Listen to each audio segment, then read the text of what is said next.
Hello and welcome to the Brave Business podcast, brought to you by accounting, tax, audit and advisory firm Blick Rothenberg. Brave by name and brave by nature, this series is different. Aimed at entrepreneurial businesses, we focus on providing practical guidance, timely insights and professional opinions from industry experts, helping you make informed decisions for your business. I'm Declan Curry, journalist and broadcaster. Today we're looking at neurodiversity and the workplace, and we've got three excellent contributors and guides to this particular issue. From Blick Rothenberg we have Gail Cobley. Gail, welcome to our discussion, and alongside her Ben Branson from the Hidden 20% and Binna Kandola from Pearn Kandola. Welcome to both of you. Just let's have some introductions. Binna, tell me about your organisation. Yeah, I'm Binna Kandola. It's a pleasure to be here. And I'm the senior partner of Pearn Kandola, a practice of business psychologists. And we're a consultancy organisation. We also have a digital arm called Kandola Plus. And at the heart of our work, there is diversity and inclusion. So we look at recruitment processes, how people get developed and leadership development itself. And we do a lot of research in this topic as well. So you work with companies and are you holding their hands? We're guiding them, we're advising them, we're training them, we're helping to develop. Blick Rothenberg actually is a client. So we've worked together with Blick Rothenberg for a little while now. And that's on leadership development. Thank you. And Ben Branson, the Hidden 20%. Tell me about that. Yeah, so the Hidden 20% is a charity that I set up in January this year, having been diagnosed autistic and ADHD in 2022, and reading and learning about the stats and the problems and the challenges, as well as understanding the amazingness and a lot of the positives, and wanting to close that gap and wanting to, rewrite the future for neurodivergence. And so we launched a sort of campaign, a podcast in January this year. No idea what we were doing. Got some great guests. And we're now reaching 3 million people a week. Congratulations. Thank you. And just won, Best Interview Podcast at the Oscars of the Podcast World. That's amazing. Podcast Awards. That's wonderful. Well done. Yeah, it's working, whatever we are doing. So it's campaigning, it's educating the public, it's working with companies. What is it that you want to achieve? So the stats, and there's loads of them, and they're really dreadful in terms of bullying, suicide, exclusion. 97% of kids that were excluded from school last year have a special educational need, and the majority of those are autistic. And 85% of children who are diagnosed dyslexic are ashamed of that. This is not okay. And so we want to break the cycle and intervene using something that my guests have told me every single episode, which is no representation, no role models growing up, no people like them who were ADHD, autistic, dyslexic, Tourette's, dyscalculia, dyspraxia, dysgraphia, etc. There's sort of any of those neurotypes. And so we have the conversation and we share that content, and the resounding piece of feedback we get is 3 really simple words: I feel seen. And so we're small charity, tiny team. We're just getting started. But being media-led and creative and doing things a bit differently so far seems to be working. And when you talk about representation and being seen, that also includes in the workplace, role models there. 100%. The stats are pretty dreadful also on unemployment for neurodivergence. And we're, I guess, with my other hat on, which is my drinks business side, neuro-inclusivity and ensuring that, we get the best out of an integrated approach with those who are neurodivergent, those who are not. This is not about exclusion and segregation. There needs to be an integrated approach, and it's a win-win if you get it right. So yeah, big opportunity, I think, for employers to recognise the talents and opportunity that having neurodivergence within teams can bring. And we'll discuss that in a bit more detail later in our conversation. But when we talk about neurodiversity, what do we mean? Good question. So the language in this space is not particularly welcoming. Neurodiversity is essentially a very, very simple concept. Everybody in the world, every single person has a different brain. No two brains are the same. That's neurodiversity, same as biodiversity. We need neurodiversity. We need different brains. We need different plants, trees, ecosystems, animals, birds, insects, etc. for the evolution of this planet and of our species and all the other species on the planet. And so neurodiversity, biodiversity, simple kind of concept. Neurodivergence is when brains thinking and behavior differentiates from quote unquote the norm, and can impair people's lives. And so if it's not impairing your life, there's a lot of TikTok and social media stuff going on with things like ADHD and people self-diagnosing because they forgot their keys one morning. That's not really impairing your life. These are neurodevelopmental conditions. And by the way, I should just say I'm not an expert in this space, but I like learning, and I've got a really good memory. So I tend to retain what I do learn because I'm interested in it. And that is being autistic for you, and one of the beauties of being autistic. But these are neurodevelopmental neurotypes. So you're born with them. You don't develop ADHD. Mostly you can, but we're getting into sort of acquired brain injuries and a bit more complexity there. But ultimately you are born with these things. And so we want to see a pattern throughout childhood into adulthood of impairment with these different neurotypes. But yeah, there's a spectrum, it's different for everybody. How it manifests, whether that's autism or ADHD or dyslexia, is different for each individual. But no one's previously, historically, talked about it. If they have talked about it, it's been negative. We tell kids it's a problem. ADHD kids are exposed to 20,000 more negative messages growing up than children who are not ADHD. So guess what? We start these young people's lives thinking that it's a problem, and they carry that forward and adopt those as beliefs and internal kind of monologues. And that's why we see 85% of people in the prison system are neurodivergent. That's why we've got high unemployment rate, because we don't have role models, representation, and enough sort of awareness and education. I could talk all day, so shut me up. We're very happy for you to talk all day. Do you mind if I ask a question? Go ahead, Binna. Yeah. And we now have a language for it. We do. Yeah. Yes. And what difference has that made then?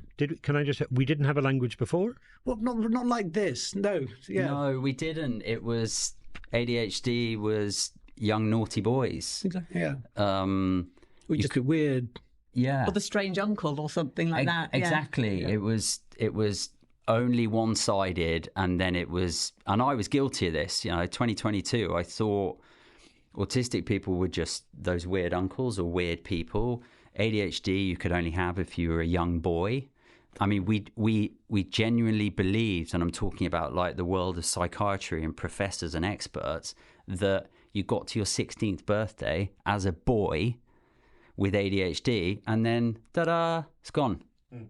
That's what we believed. We've known about dyslexia for over 100 years, and yet kids are still really ashamed of it, and we still think it's just that people can't spell, and that's it.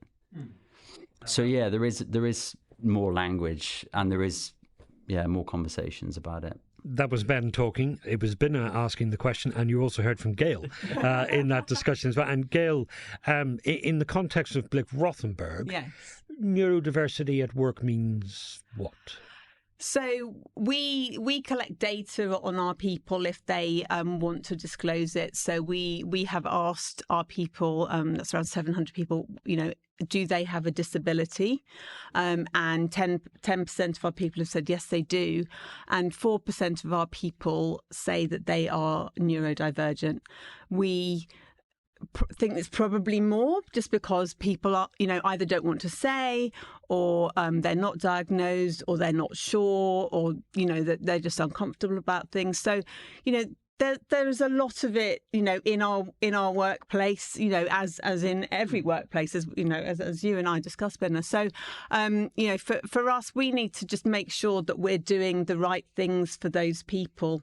And I noticed, or I realised that there wasn't really any, I suppose, outlet for people with disabilities at Blick Rothenberg. So last year I set up a disability network. So we cover all kinds of disabilities and long-term health conditions. And we're there not only for our people that have disabilities and long-term health conditions, but also to support those who have a loved one, who may be going through, something like that. So we're there for everyone. And in terms of neurodiversity, we're really we're trying to get it onto the map, into conversation, not the weird uncle thing, but actually that these are people that we love, people that we live with, people we're married to, etc., people we work with, and we need to learn how to make life better for them, how to make the workplace easier for them. May I just explore two points from what you said briefly? You mentioned diagnosis. Mm-hmm. Is this something that has to be formally diagnosed?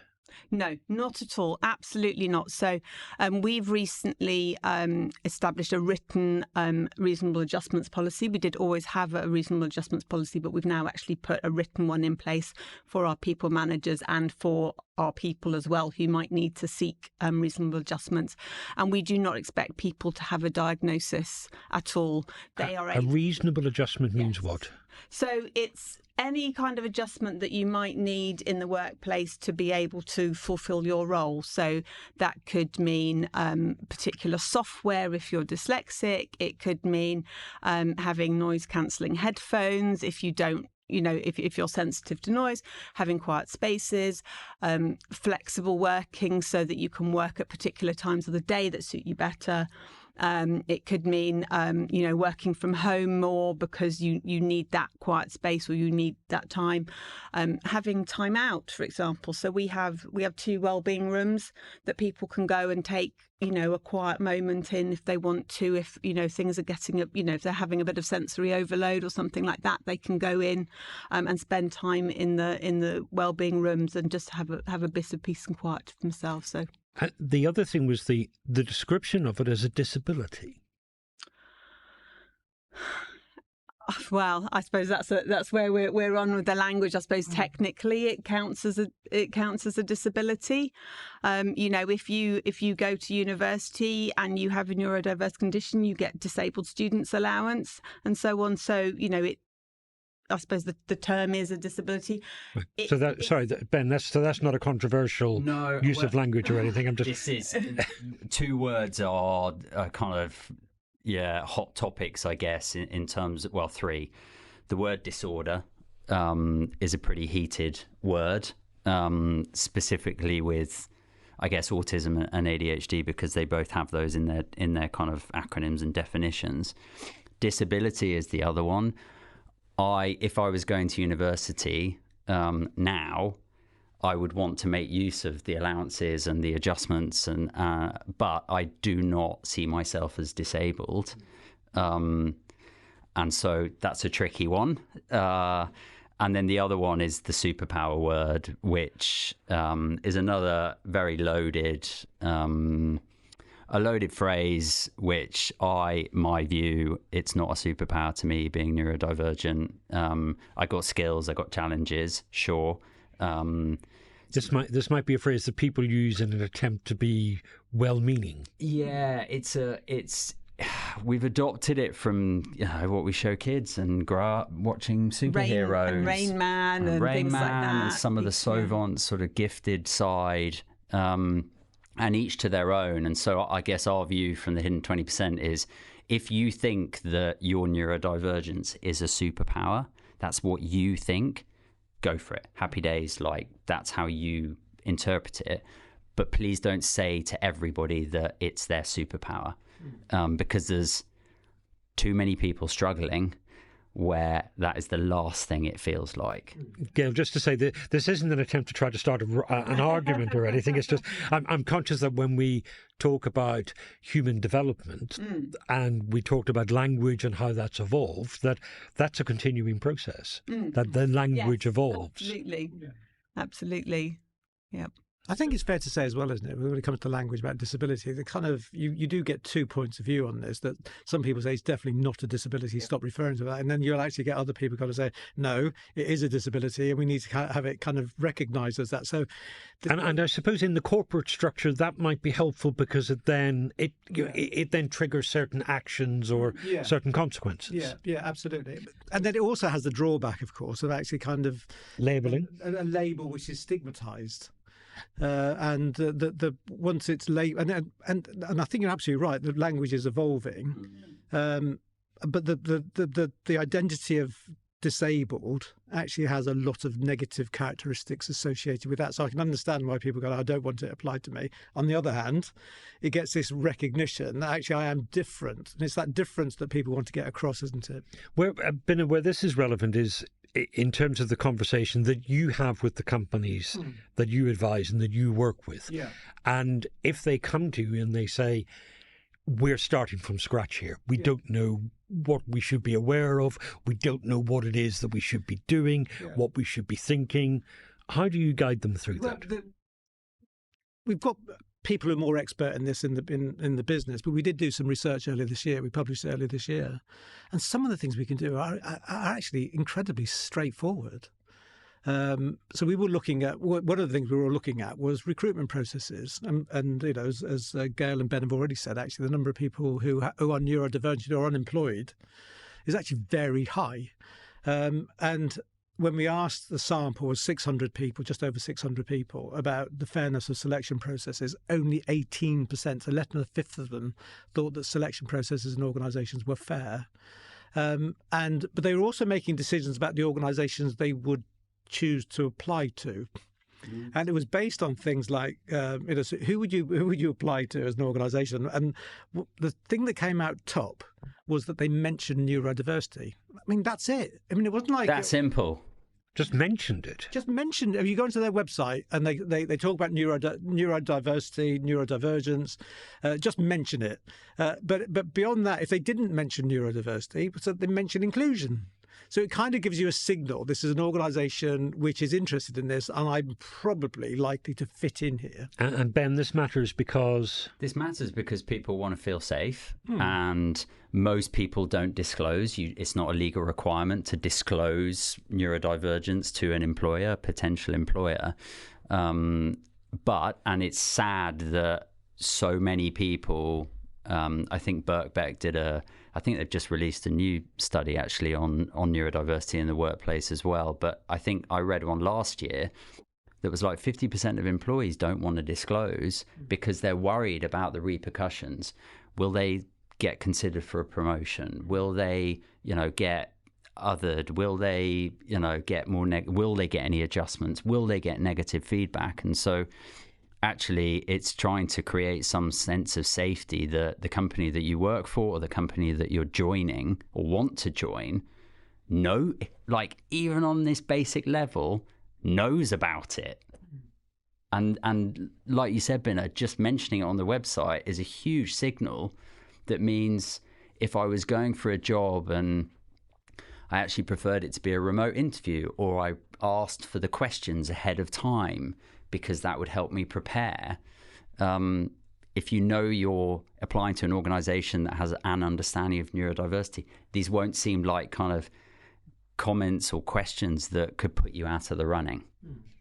Gail and Binna, let's pick that as the starting point. I'm thinking of people who are listening to this discussion, now who either run their own company or they are responsible for human resources or recruitment or whatever else in larger organizations. Their starting point should be what? That there's an awareness, that they are able to demonstrate there's an awareness, that a conversation has taken place. What are the first steps? My first step in all the work we do, actually, whether it's, I mean, we're talking about neurodivergence here, but whatever the topic is, you start with yourself. What do I know? What are my attitudes? And I actually do mean myself. So what are my attitudes? What do I believe? What do I know? And when it comes to neurodivergence, there's another one of those topics of many that I knew very little.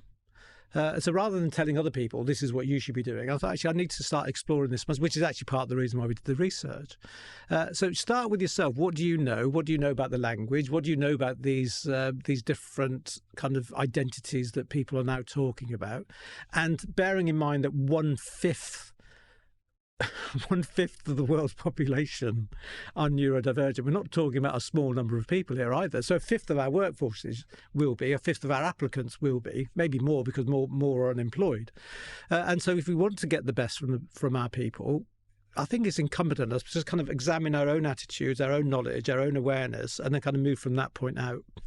In larger organizations, is this something that needs a policy, that needs guidelines, or is it just having a conversation and saying, here's what we're going to do to be good employers?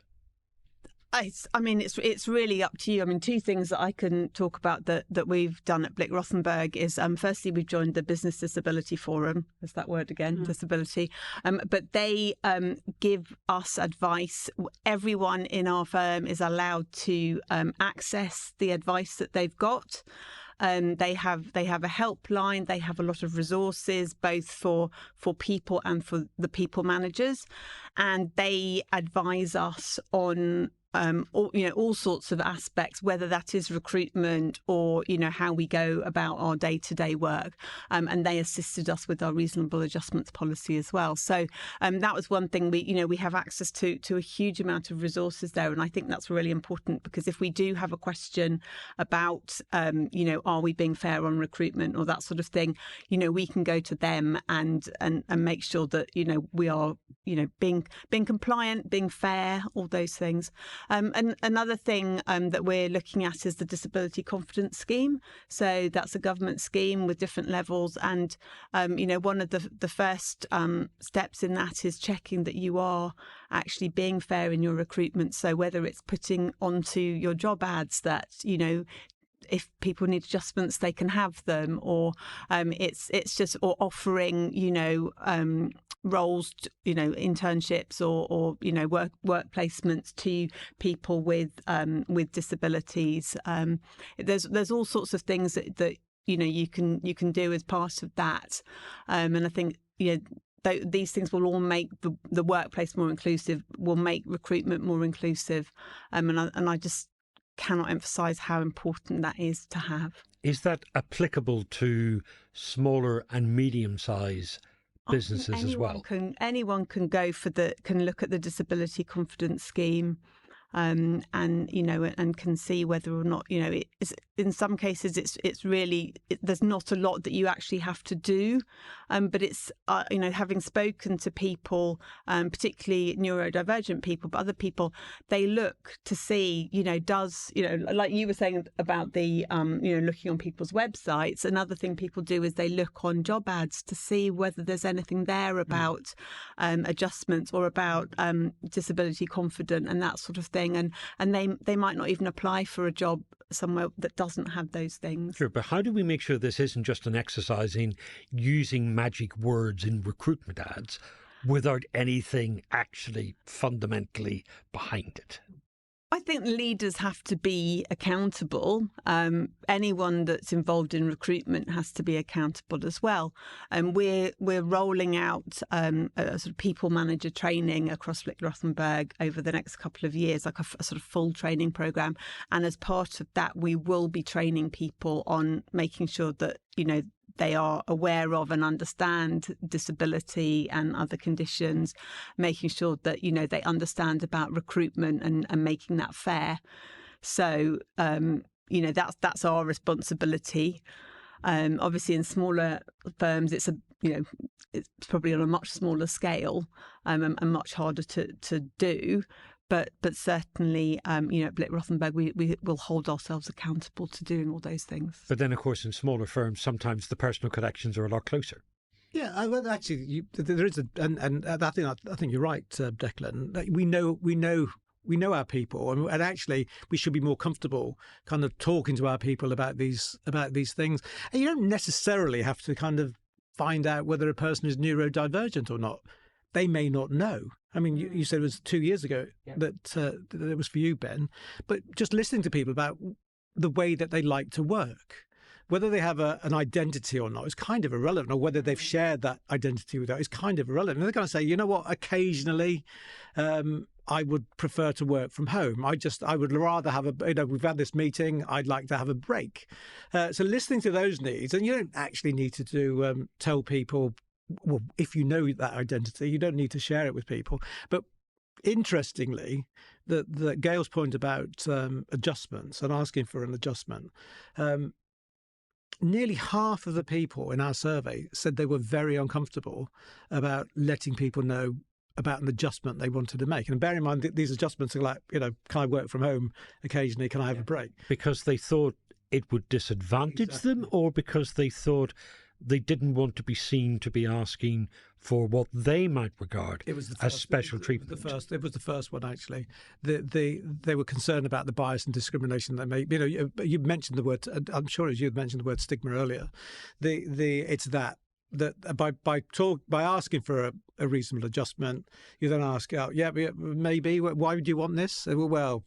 And actually that then becomes problematic. You're going to think, I'm then going to experience bias and discrimination. Because something that friends of mine with dyslexia have said to me in the past is they even in organisations where they know they can ask for adjustments, they hate doing so because they think it sets them aside from everyone else. It's a very British thing not to ask as well. Yes. Don't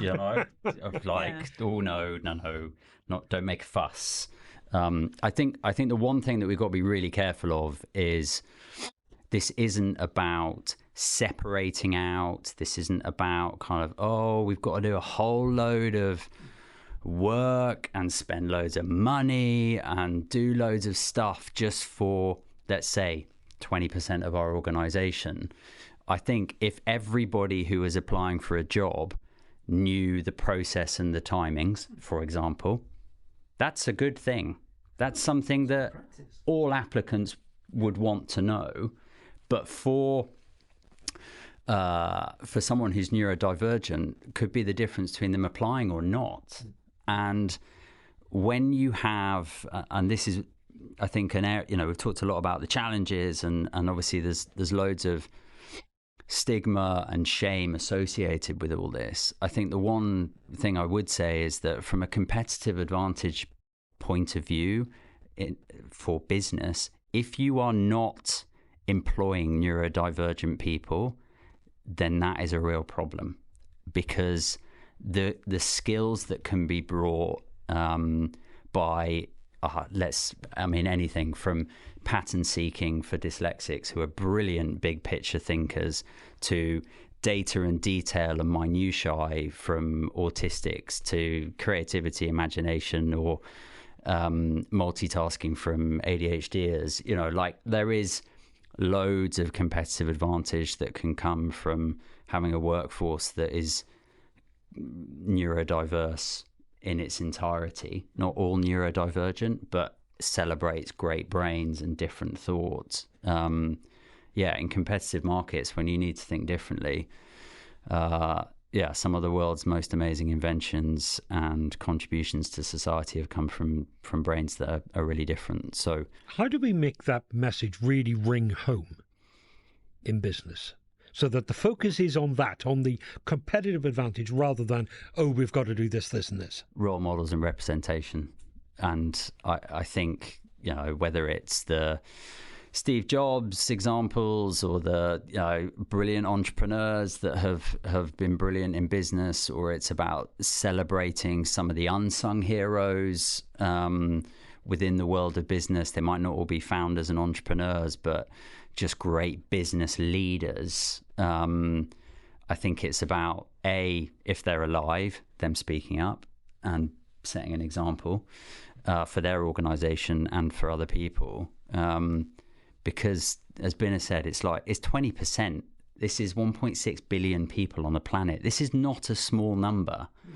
And guess what? It runs in the family. So guess what? It doesn't just touch the one individual. It's teams. It's organized. It's on a big scale, and we haven't harnessed it, and we haven't kind of managed to grasp it yet. But having the conversation and being able to talk about it and not be weird or not think you're going to get it wrong. The best question you can ask someone who's neurodivergent, the best, is how does it show up for you? That is the single kindest question I've heard, which was told to me by a guest, about somebody asking how their neurodivergence shows up for them. Really kind, open dialogue, not judgmental. Tell me that question again. How does it show up for you? And that is important because it's very open. It's loaded with zero opinion or judgment. It's neither negative nor positive, and so it's a beautiful question to ask that allows someone to then share whatever they want to share, and that be positive, negative, as much or as little as they'd like. But it's also a way of learning and asking a curious question that's, interest with open arms to somebody. How often, Binna, is that question asked? It's not asked often enough. I don't know about that specific question, but when we ask the people who respond... Do you agree it's a great question? I think it's a great question, yeah. But I love everything you said about the nature of the question itself, about it being non-judgmental. But actually, I think on the part of the person who's asked the question, it shows that it gives the impression, at least, anyway, you're talking to somebody who is open-minded and who wants to learn. And I love the question for all sorts of reasons, actually. And that type of question, when we ask people what makes you feel included, actually that was the thing that came up most. People check in, they ask, they find out how I am, they support, and it's. I think the term reasonable adjustments, I mean, that's the term that's used, but sometimes it's just kind of being human and just finding out about people and asking how they are. And by doing that, people actually feel that this is a workplace where I feel supported and I'm valued and respected. Remind me what it was. How does it show up for you? The point about neurodivergence being a competitive advantage, the idea that if you have a range of perspectives and skills throughout the organisation, you have a better organisation. How much is that accepted wisdom nowadays in business? How much is that still seen as challenging? That's a good question. It is a good question. I think my starting point, I think it's a great question, actually. My starting point for that question, though, is that nobody's great at everything. And I'm good at some things, and I'm just hopeless at other things, like hopeless. And there are some things about my personality which are productive in the workplace, and sometimes I do things which are not productive in the workplace. And it's just kind of keeping a lid on, it's kind of keeping a balance on those things. We can all say that. Yes? Yeah, we can all say that. Yeah, exactly. and it's just kind of a recognition that the strengths that people have here are particularly strong. And the weaknesses, or the areas which let's call them weaknesses, if you want, or the challenges that people face, are particularly acute as well. But it lies on a spectrum. So you don't have a group of people who are great at everything, and some people who are just good at some things. You have everybody who's good at some things, and everybody's good at and not good at other things. And then you've got a particular group of people who their strengths are actually kind of very particular. But it lies on a spectrum. Yeah, we are everywhere. I think that's the one thing to say. It's not that autistics are just really good at maths and are in the tech world, for example. We, as neurodivergents, are everywhere. When we don't feel safe and we don't want to disclose, guess what? We do what's called masking. So we pretend and act normal, and we've learnt to do that. And therefore, you as employers are not going to get the best out of us. Because you put a shield in front of you. Exactly, because we're not able to fully be ourselves. So I'm not asking for that adjustment that means I'd actually really like to work from home 2 days a week because I will get much better work done. Or I need a brief. I can't just do something for someone. I need you to write me a brief, give me some context, help me understand what I need to do, and then I'll come back to you with loads of great stuff. And so I think it's this competitive advantage if we allow it to be, and if we sort of, if we get out of the way. Okay, so what is standing in the way of neurodiverse people flourishing in business, and what can workplaces do to be more inclusive, more encouraging, to unlock the potential that Ben has been talking about? What are our thoughts on this, Gail? I think it just needs to be on the agenda. It needs to be talked about openly. It doesn't need to be kept secret. I mean, obviously, people are totally entitled to not talk about it if they don't want to. But I think if there is an open dialogue in the workplace, with leaders talking about, the challenges that they may have, then I think that can only be a good thing, because it's going to allow people the freedom to ask for those adjustments, to tell, their managers that, they're struggling with certain things, or that they'd like to do certain things. And that can only be a good thing. People need to be themselves in the workplace. That's just really important. Another thing that we've done is we've started a sort of talk series at Blick Rothenberg, where we've actually so far had very senior leadership coming to talk about their disabilities and how they have struggled, how they've coped, whatever else, or things in the family or whatever. So we're putting disability on the map, and I appreciate we said we weren't really sure about the word disability, but I'm sort of talking broader, but that has included neurodivergent conditions as well. So we're talking about it openly, and people are saying that they have, people have with non-visible disabilities particularly. I think it's really important to say that obviously neurodivergent conditions aren't visible, so then that's why they can be hidden and can be masked in a lot of the time. So I think it's really important to get those out in the open, and people talk about having them, and what help they've needed, or how they've coped, or what they've done, or how it's been brilliant for them. Binna, what stops people from flourishing? What unlocks that potential? Well, part of the issue is moving it just out of the talking about neurodiversity just for a moment, is that when we talk about inclusion and diversity in organisations, we're not talking about diversity. We're talking about gender, and we talk about race. I mean, essentially. Mm-hmm. And then we say we're having a conversation about it.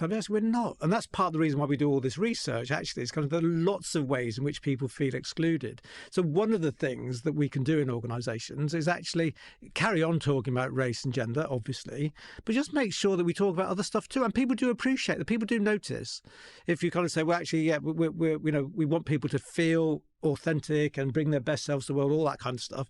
That includes race, includes gender, includes neurodiversity, includes LGBT, whatever it is.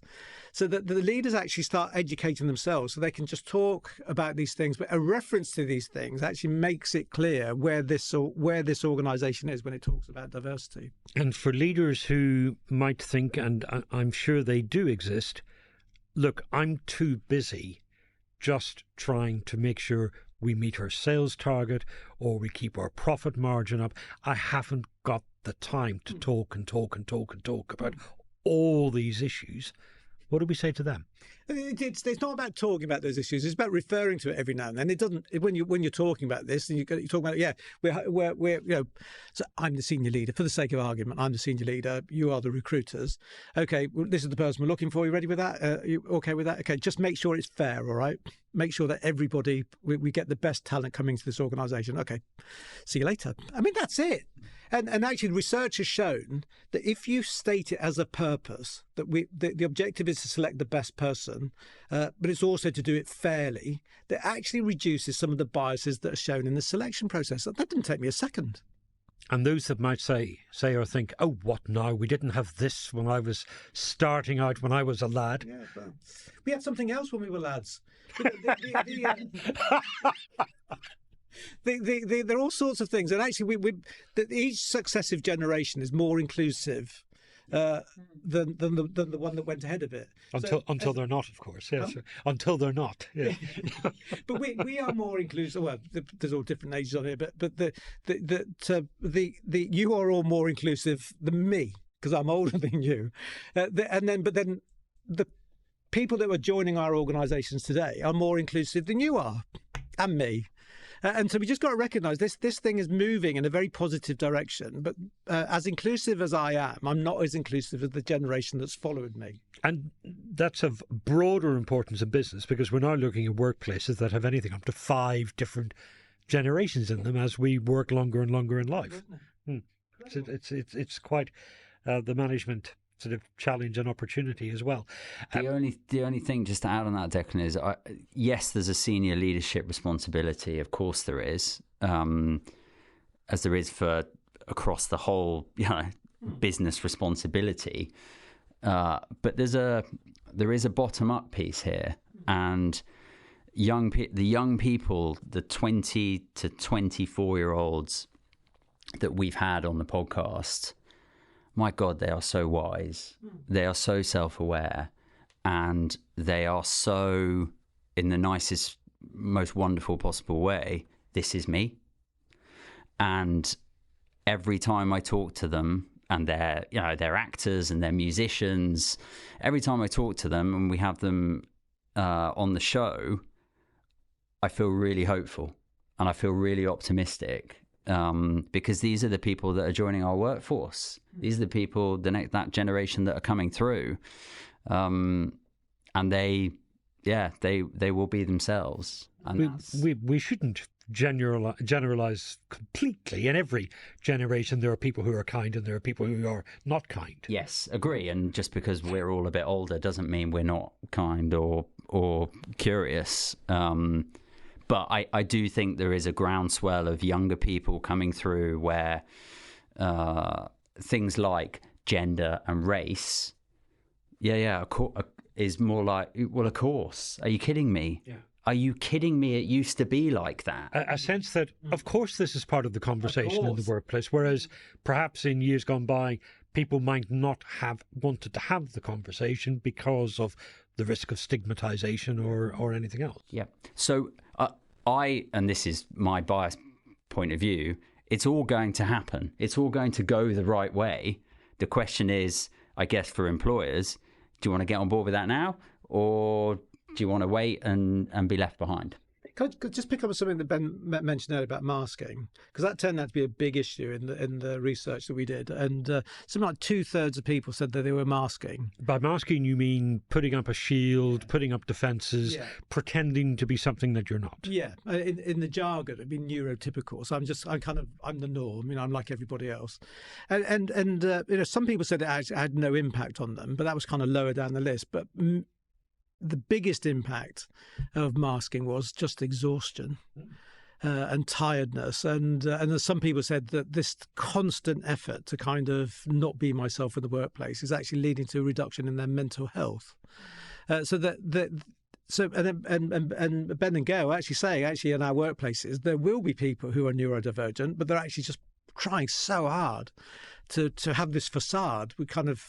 So they kind of come across like everybody else. And sort of like living a second life when they're at work or something. Yeah. And the toll it's taking on them means, and as a consequence, it means that they're not as productive as they could be, because some of their mental energies are being used to kind of keep that facade going. I'm going to be exhausted after this, because although I am not masking as much as I used to, when I didn't even know what masking was, this is a whole new place, new people, really fucking bright, sorry for swearing, really bright lights in my face. And it's a completely foreign environment. And so my energy has to be different in this space. And therefore, if someone's masking at work, and keeping a lid on everything. And then I see this with my daughter. She masks, she's only 5, masks all day at school, gets in the car to come home, absolute meltdown. Because she believes that she has to be good as gold at school and mask and get through. And that's really tiring for her. And so that expectation 100%. At such a young age. Yeah, there's a reason why 70% of neurodivergent employees have mental health issues. From where does that this is where it leads to. From where does that expectation come if you're 5 years old? The expectation is this is the, I guess, way that people are at school. This is the norm. That's no one's. It doesn't matter how many times I tell her, but the school, that's the norm. This is how you behave at school. It's conditioning. Exactly, it is. So you're mimicking the surrounding around you. You're mimicking the majority. And if you're doing that at school, you're going to do that at work. Exactly. And you're going to do that throughout your working life. Exactly. Unless you know or are told or have an opportunity, assessments, etc. Different. And there's a huge amount of relief that comes from, like, I know personally of, like, literally the breath out to go, are you kidding me? I don't have to do this like this all the time. Yeah, that's that. And that from a workplace, productivity, efficiency, effectiveness, growth, like that's where the magic happens. Self-confidence. Yeah. So even here in a conversation about this very issue. Yes. You are I don't want to exhibiting. Yeah, I'm masking. I'm making direct eye contact with you. I've been jiggling my legs and, playing with my shirt. And I'm facing forward, so I'm actually not having to look at everybody all the time. But I am looking at the bright lights. I'm not here because I want to be. I'm here because I need to be. How do we take this? No offense. No, none taken. But I'm very blunt as well. So that's me not asking. Is just saying how it is. Thank you for sharing that with us as well. How do we take the conversation forward from here in terms of people listening to this discussion? What should they be thinking about? What should they be reading? What should they be researching? What should they be doing? What are their action points from here? Gail? I think one of the things that I found very interesting when I was sort of reading our reasonable adjustments policy in detail and stuff around it was that even if you as a people manager or as a colleague suspect that someone may have a condition where they need adjustments, it's really incumbent on you to try and make life easier for them. Not be awkward about it, not say I think you're, autistic or something like that, because obviously that's highly offensive. But don't say that. But to perhaps suggest that there might be some things that would be helpful for that person if you see that that they're struggling. It's your responsibility as soon as you suspect someone has a disability or a condition to do something about that. How should that question be asked? Is it as simple as saying, "Are you okay? Can I help?" How do you phrase it? I haven't had to so far, but I think something, gentle like that is, would it help you if we did this differently or you were able to do X? I think that, or if you got some support with, whatever, I think that hopefully is okay. I think when it's done through if I just think about, my team, I only look at it through a efficiency and an optimization lens. That's how my brain is built. So I want us to be efficient. I want people's work to be efficient. I want their time to be efficient. And I want their performance to be amazing. So viewing it as the lens of, rather than it being about their personal life, or it's like, well, we're going to review your performance probably. And we all know the football players or the cricket players that are amazing, and yet suddenly they stop scoring goals. And then guess what? Something's going on in their brain, at home, personally, which is affecting their performance. And so having that conversation through the lens of their performance, I think is really okay and keeps it focused on, well, look, how can we help you flourish and succeed and do better work, which everybody wins from. And the win-wins are so important here because they're so possible with just a little nudge towards some awareness and understanding that, hey, people's brains are different and we are not sheep and we're not robots. And so we've built systems and institutions for the mass, and we've samed everything from school. And actually, that's not what we're like as a species. And guess what? We might have to make a few little changes to sort of accommodate that. And the bigger the company and the bigger the institution, the harder and more painful that change is going to be, but the bigger impact that will come. Ben, thank you. Binna, next steps. Next steps, I think just kind of, as we've been talking about here, actually, just sharing knowledge, increasing people's awareness of neurodivergence, what it means in practice. But I think it's also something about just being professional about the way we do things. So when we're doing selection processes, and that was part of what our research was about, is that a lot of the ways that organisations do selection is actually pretty poor. And Ben was saying earlier, actually, if you just kind of describe what the job is properly, you know, they're not about magic words or anything like that. It's about kind of this is what the job entails, and then there will be a degree of self-selection that takes place, but it'll be on a very, very kind of objective basis. But also start looking about the ways in which we carry out our selection. And just some small things can make a huge difference. And people do it more commonly now because of lockdown, but the video conference interview rather than coming into the workplace, putting the questions into the chat function as well as asking the question. This isn't hard, but also being clear about what being clear about what you're looking for and how you evaluate that information. And a bit more difficult, I think, is being aware of our own biases. But it's about being professional in the end, not being professional for the sake of neurodivergence, but actually if we're being professional, we're fairer for everybody. Is it about being kind? Kindness doesn't. When it comes to selection, I mean, you've got to be respectful, and you've got to ensure that you create the conditions for everybody to show up well, and so that if you create a selection process which is so haphazard that people are anxious doing it, then you're not going to be able to see whether they're worth employing or not, because you're going to be dismissing them. And it's wrong anyway. It's wrong anyway, yeah. But being kind, in that context, I struggle to understand what kindness means. When they're in the organisation, I think I'm being respectful but also being objective and professional, and making sure that they're settled, all that kind of thing. If that's kindness, then yes. But in the workplace, actually, if somebody's struggling with their work, kind of saying, you know, what can I do to help? That could be kind of interpreted as being kind, but it's also got to be fair, right? Yeah, it needs so fairness. Yeah, I'd say it's just about being fair. Yeah, less the soft side of kind, maybe. Yeah.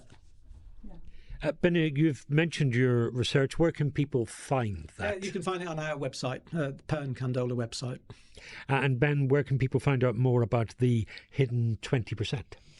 So the hidden20.org is our website. You've got all the links, and then Apple, Spotify, YouTube. Go and check out the podcast. And yes, listen for your podcast, your award-winning podcast. Award-winning, yes. No pressure. Well, thank you very much, Gail, Ben and Binna. Terrific conversation and a great pleasure listening to it. And thank you once again for being with us. I'm sure that our audience enjoyed it as well. If you'd like to listen to the other Brave Business episodes, you can find them on your favourite podcast service, or for further insights to help entrepreneurial businesses, you can visit the Blick Rothenberg's Entrepreneurs Hub. That's www.blickrothenberg.com/entrepreneurs. I'm Declan Curry. This has been the Blick Rothenberg Brave Business Podcast. Thank you so much for being part of our conversation.